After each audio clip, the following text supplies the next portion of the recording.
Now, the whole concept of characters dying has been pretty on our mind ever since the whole moss creature that we just recently defeated, but I think when you have someone who before even entering the dungeon basically was saying, here's Cassandra saying, I have these visions and shit's not looking good. I'm always a big fan of those characters who have like prophecies but don't really get believed, because if you look at pretty much any story, I think probably a vast majority, characters who say they can see things generally don't get believed, and then when they start to happen, you know, there's a bit of a hindsight's 20/20, right? You realize, oh shit, we might have made it out alive if only we listened to that crazy-ass girl who said she was seeing these things and now they're coming to fruition. The thing is, Belle is probably the only character I think in that group who would believe her crazy visions.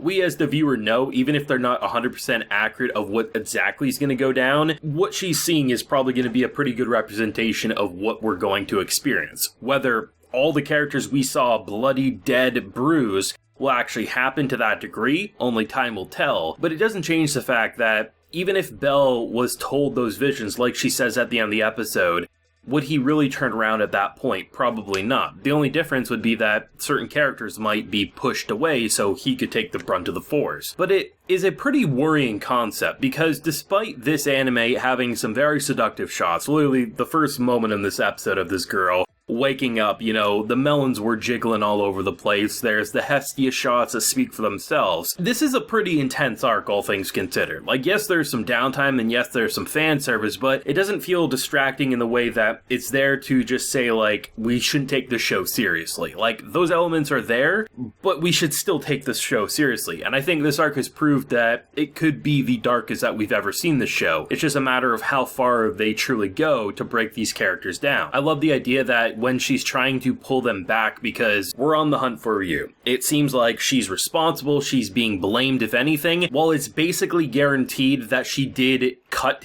the arms and the legs to stop this person from running away. There's a different wound that didn't quite match up to what she would do, and given, you know, her recent interactions, she doesn't seem like someone who would just straight up go for the kill shot in that way, but more so she's hunting down those evil people that, you know, obviously have done her wrong and she feels like have done the world wrong. Well, maybe she did also do that killing shot. It does feel like they're trying to paint it as like she's being blamed for a specific reason. Well, yes, she went after this man, it seems like she was interrogating, not going for the kill. So it's interesting, right? Because what's the reason? Like, what would they benefit from blaming her? So on one hand, I'm starting to think, like, maybe it's just because the characters haven't seen the full picture. The previous episode, we got that cliffhanger, and, I mean, we saw her, like, it looked like the kill shot. Based on the visions, it seems like that could be it too. But I'm almost wondering if, like, maybe there's something deep down in this dungeon that's going to be way worse than potentially we ever expected, and, you know, the reason we're seeing her potentially in these visions and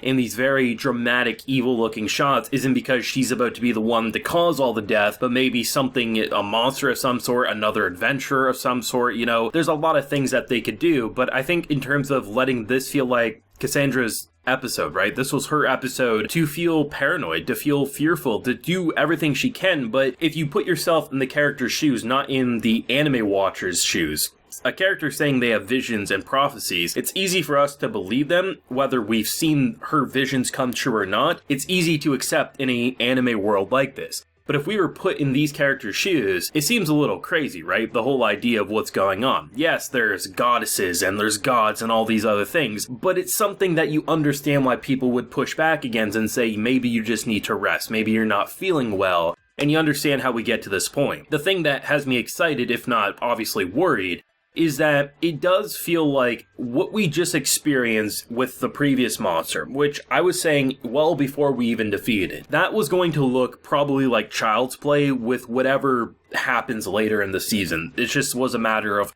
how later into the season before something tops this Moss Huge or whatever it was called, right? Like, ultimately, yes, it was very dangerous, but as we saw, once Bell got accustomed to his own skin after leveling up so fast, he was able to deal with it, right? And it wasn't that big of a threat. I'm just worried about what the next threat will look like, and given those visions, given the almost hell filter, like the red blood streams, it just felt very ominous, very worrying. That's a really good way to put yourself in her shoes, because yes, visually you can tell Characters look dead. Characters look like they're getting their ass handed to them. But when you filter it in that way, it feels like a nightmare that she's dealing with. So when she wakes up from a dream, or you see her sweating or crying or basically pleading for them to listen to her, but she just sounds like a crazy woman who maybe just needs a bit more bed rest, you can feel the same kind of anxiety that she's going through. And I think that's what I really like about this season, is that they're doing a great job with the directing to really put you in characters' headspaces, whether that's them charging in thinking they don't have the ability to kill the monster in front of them, but they gotta protect those behind them, to Bel's kind of like new leadership determination, really feeling like he understands his party through and through.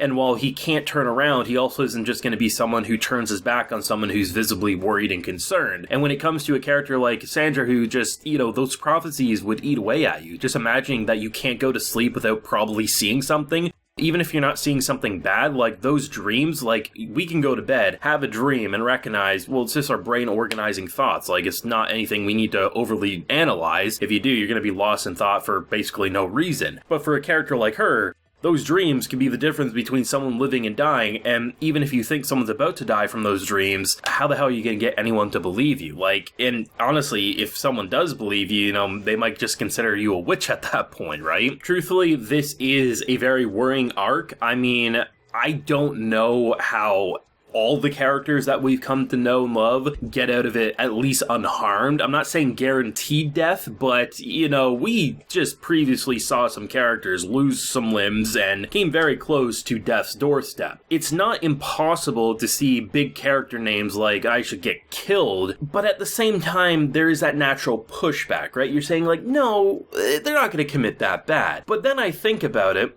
and then I consider the vision, and I consider where we're going into uncharted territory once again, trying to protect Ryu, who is being blamed, but you also think maybe it could totally be her, but it could also just be that she was interrogating and someone else did the finishing blow to pin it on her. So you're in this situation where you're potentially going to have to fight a friend, protect said friend that you're fighting, while also push back against adventurers who might call you a traitor, on top of whatever monster we're dealing with. You can see how it starts stacking in a way that you start saying, well, maybe characters are gonna die. Not saying Bell, because Bell's getting to the end of the story at the very least, right? And somehow if he ended up dead, I imagine there's some revival shenanigans going on. But you do worry about the party in question. Even if he goes alone, like, there's just so many ways that shit can go wrong, and the smallest of issues can start piling together, and that causes a giant snowball that's kind of hard to dodge. And that's what I like about this season. It really has improved massively on the quality that I think set out to kind of achieve.